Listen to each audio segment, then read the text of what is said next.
Good afternoon. Welcome to the final day of the Armour Roll Sydney SuperNight here at Sydney Motorsport Park. And Chad Nalon, thing I've learned, Wet n Wild, it's not just a theme park in Queensland. No. It's actually the narrative here this weekend. Yeah. Looking skyward, everyone's looking skyward wondering, are we going to see some wet race sessions today? What do you think? We're only 5 minutes away from Raging Waters, which is the theme park around the corner here. I think we're going to see some Raging Waters today at the racetrack. Weather is the big talking point today, Bryony. There's no question about it. It has been raining out here this morning. As you can see, there's puddles and everything up and down pit lane.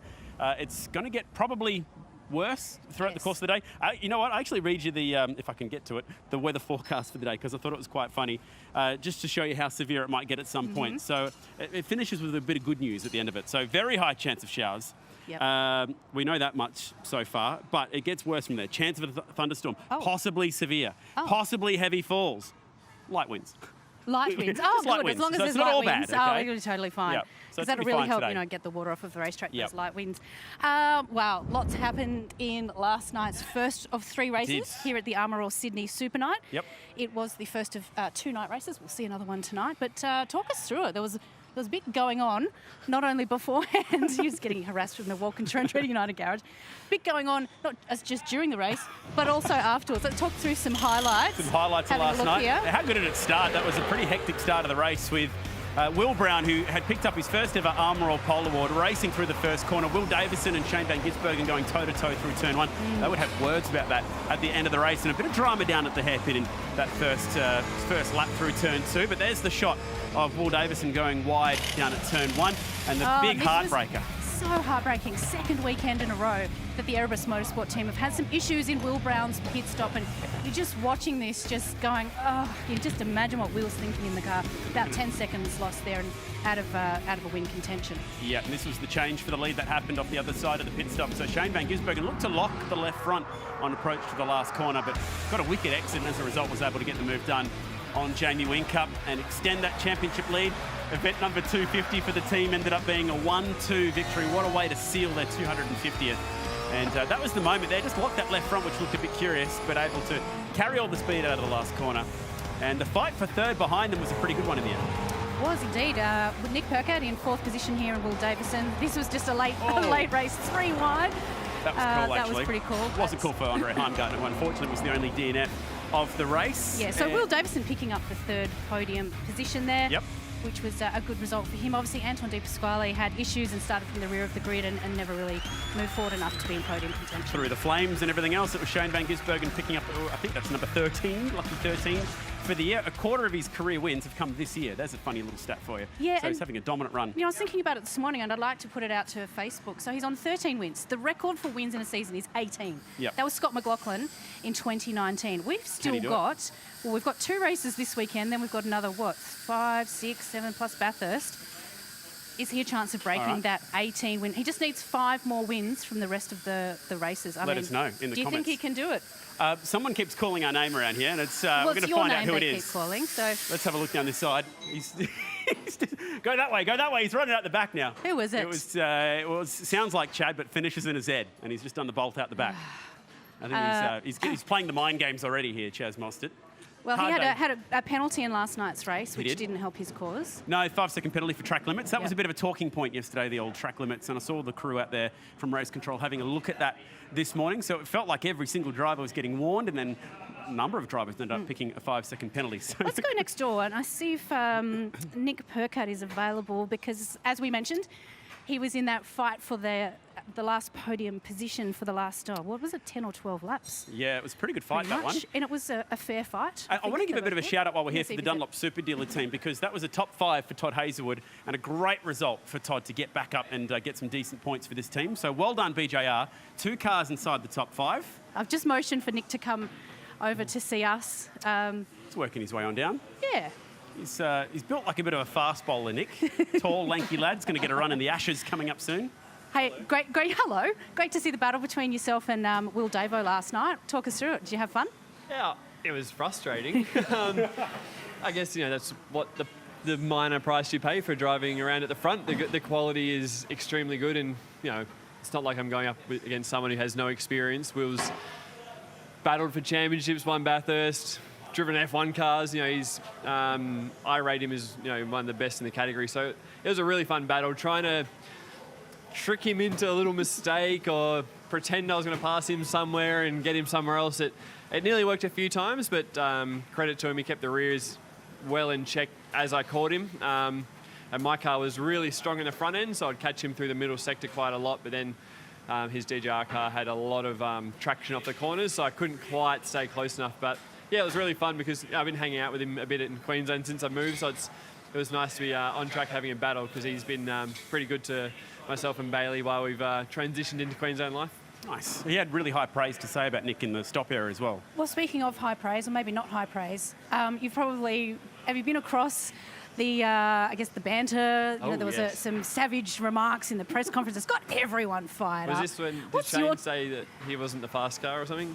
Well, yes, yes, he did. He said, "I'm not racing the fast DJR car," referring to Anton. Apparently said it was a compliment, but we don't see how that was a compliment. Backhanded.